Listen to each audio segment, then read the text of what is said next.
வணக்கம் ஃப்ரெண்ட்ஸ். பிரம்மஞான சபை 10th சோஷியலில் பிரம்மஞான சபை எப்போ உருவாக்கப்பட்டதுன்னு பார்த்தீங்கன்னா 1875 நவம்பர் 17 பிரம்மஞான சபை உருவாக்கப்பட்டது. எங்கன்னு பார்த்தீங்கன்னா நியூயார்க்கில். யார் உருவாக்கியதுன்னு பார்த்தீங்கன்னா ஹெச்பி பிளவஸ்கி.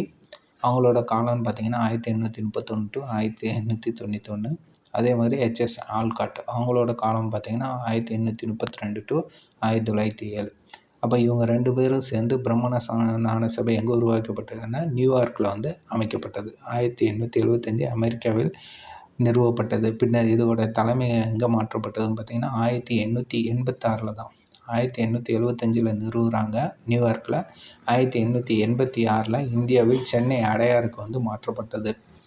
முக்கியமான விஷயங்கள் என்னென்னு பார்த்தீங்கன்னா பிரம்மஞான சபை இந்து செவ்வியல் நூல்களை குறிப்பாக உபநிடதங்கள் மற்றும் பகவத்கீதை ஆகியவற்றை படிப்பதற்கு உற்சாகமூட்டியது.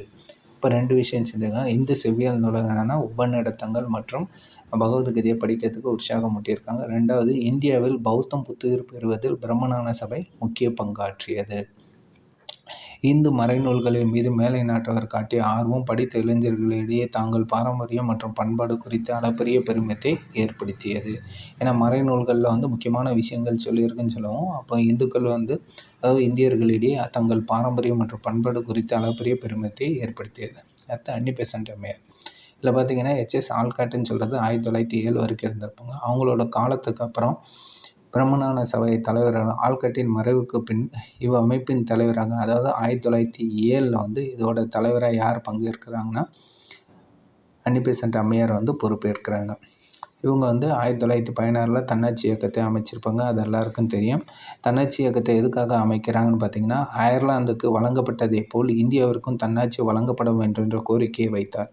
இவர் 2 பத்திரிகைகளை ஆரம்பிச்சிருப்பார். ஒன்று நியூ இந்தியா, இன்னொன்று காமன்வெல்த். நியூ இந்தியான்னு சொல்கிறது 1915 ஆரம்பிக்கப்பட்டது. காமன்வெல்த்னு சொல்கிறது 1914 ஆரம்பிக்கப்பட்டது. தேங்க்யூ.